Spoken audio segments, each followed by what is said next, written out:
एक गांव में सेठ रामदास नाम का जो बड़ा ही महाकंजूस था।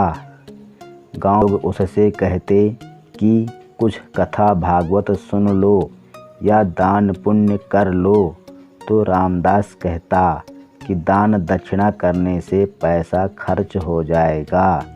वह पैसा खर्च करना चाहता नहीं था, तो गांव के लोगों ने उसका नाम प्यार से दानचंद नाम रख दिया। एक दिन उसकी पत्नी ने बोला कि दान पुण्य तो कुछ करते नहीं, जाओ गंगा स्नान ही कर आओ। कौन बड़ी दूर है, यहाँ से केवल 10 किलोमीटर की दूरी पर है। कौन पैसा लगाना है। अच्छा, तो पत्नी की बात मान ली। भला पत्नी की बात कौन टाल सकता था। दानचंद गंगा स्नान करने के लिए तैयार हो गया। दानचंद पैसा खर्च करना तो जानता नहीं था, इसलिए वह पैदल ही गंगा स्नान करने के लिए चला गया। वहां जाकर गंगा घाट पर पहुंचा तो देखा हर जगह पंडित जी चंदन तिलक लगाए हुए संकल्प पढ़ रहे हैं। जिधर देखो उधर पंडा मंत्रोच्चारण कर रहे हैं। तो उसने सोचा गंगा स्नान करेंगे तो कुछ रुपए देना पड़ेगा। तो उसने क्या किया कि गंगा स्नान करने के लिए उस घाट को छोड़कर मुर्दा घाट की ओर चला गया। वहाँ इधर उधर देखा तो कोई पंडा नजर नहीं आए। उसने कपड़ा उतार कर रखे और गंगा स्नान करने के लिए डुबकी लगाई। तो भगवान ने सोचा चलो इसको आज छकाया जाए। तो भगवान पंडा का रूप धारण किया वहाँ आ गए। सेठ दानचंद डुबकी लगाई और बोले हर हर गंगे। भगवान जी बोले यजमान कल्याण हो। तो दानचंद ने इधर उधर देखा कि आवाज़ कहाँ से आई। तो सामने देखा पंडा जी खड़े। सेठ दानचंद बोले आप यहाँ कहाँ से। ये तो मुर्दा घाट है। सोचा कि किसी तरह यहाँ से भाग जाएं। तो भगवान बोले हम तो सब जगह हम संतोषी ब्राह्मण हैं, यहीं पड़े रहते हैं।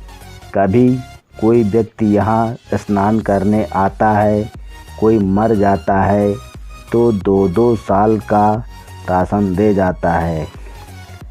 हमारा काम चल जाता है, हम संतोषी ब्राह्मण हैं। इसने सुना 2 साल का राशन, हम तो 1 दिन का भी ना दें। हमको क्या लेना देना। आपकी इच्छा नहीं देने की, मत दो। यह तो आपकी इच्छा है, यजमान की इच्छा के ऊपर है। जितनी देना चाहे दें, लेकिन गंगा स्नान किया है तो कुछ देना तो पड़ेगा।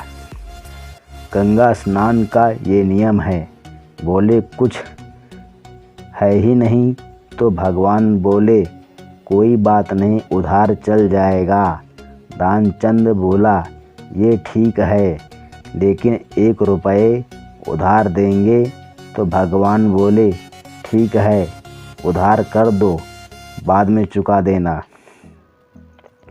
भगवान ने संकल्प पढ़वाया।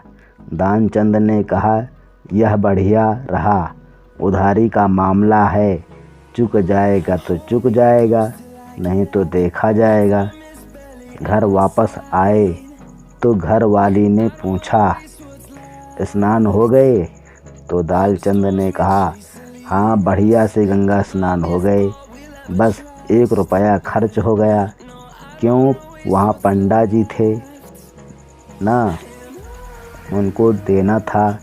पत्नी से इतना कह ही रहे थे कि बाहर से आवाज़ आई, यजमान कल्याण हो।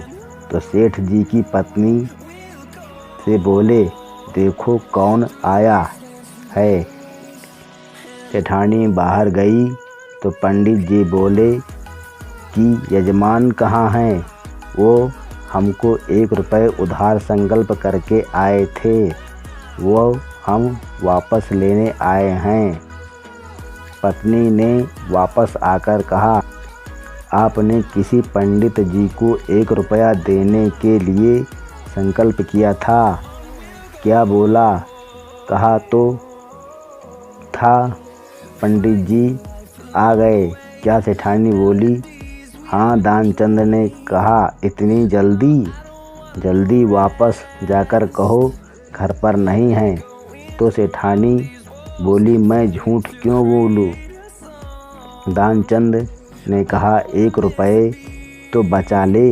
पत्नी करे तो क्या करे, बेचारी तो बाहर जाकर बोली, सेठ जी की तबीयत खराब हो गई, गंगा स्नान करके आए थे। इसके बाद फिर लेट गए। पंडित जी ने कहा, राम राम, यजमान की तबीयत खराब हो और गुरु चला जाए। जब तक सेठ ठीक नहीं हो जाते तब तक हम यहीं रहेंगे। तो तुम एक काम करो, कुछ नहीं तो भोजन का सामान दे दो। अब पत्नी आई। सेठ जी बोले, क्या हुआ? जब तक तुम बीमार हो तब तक वो यहीं रहेंगे, कुछ खाने को दे दो। तुम एक काम कर, कह दे जाकर सेठ जी मर गए। क्या कहें? पत्नी करे तो क्या करे, वापस जाकर कहा कि सेठ जी मर गए और रोने लगे। भगवान बोले, हरे राम राम, मर गए, गुरु किस काम का? यजमान मर जाए और हम उसमें सम्मिलित न हो, अब तो अंतिम संस्कार करके ही जाएंगे। पत्नी बोली, नहीं नहीं, तुम चिंता ना करो। जब तक भीतर आती तब अनेक रूप बनाकर पूरे गांव में खबर पहुंचा दी कि सेठ दानचंद मर गए। पूरे गांव वालों से कह आए। गांव के लोग जब आए तो सेठ दानचंद बिस्तर पर लेटे थे, ऊपर से सफ़ेद चादर उड़ाया और मुख में थोड़ा सा गुड़ लगा दिया, जिससे मक्खियाँ भिनक रही थीं। सेठानी ने कहा, सेठ 1 रुपया दे दो। तो सेठ बोले, तू चुप रह। सेठानी बोली, अभी जिंदा हैं। तो गांव के लोगों ने कहा, नहीं मर गए। सेठानी ने फिर कही, नहीं मरे। गांव वालों ने कहा, काफ़ी ज़्यादा प्रीति थी इसीलिए कह रही है। भगवान बोले, मर जाएगा लेकिन रुपए नहीं देगा। कंजूस दानचंद को तिख्ती पर लिटाया और लेकर चले। बोले, राम नाम सत्य है। भगवान बोले, अभी जिंदा हो जा। भगवान बोले, हम भक्तों को छकाते हैं, आज पहली बार ऐसा आदमी मिला है। दानचंद शमशान घाट पहुंच गया। घरवाली घर पर रोती रही। वहां मुर्दा घाट में इसका क्रियाकर्म करके चिता पर लिटाया गया। आग लगाने की तैयारी की गई। भगवान ने कहा, जिंदा हो जा। दानचंद ने देखा कि पंडा वही है, फिर आंख बंद कर ली। भगवान बोले, आया हूँ बैकुंठ से तुमसे नाता जोड़।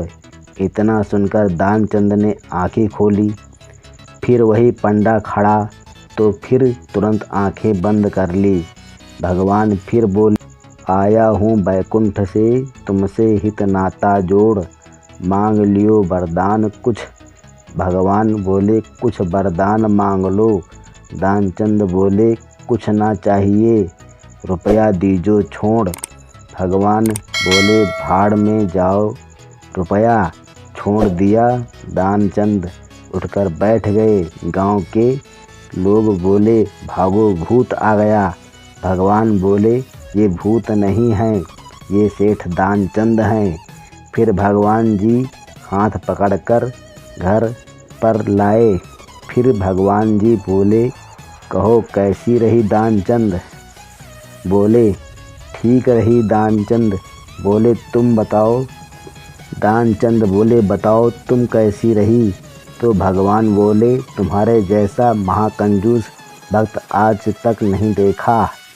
वीडियो पसंद आए तो चैनल को सब्सक्राइब करें और वीडियो को लाइक करें, शेयर करें।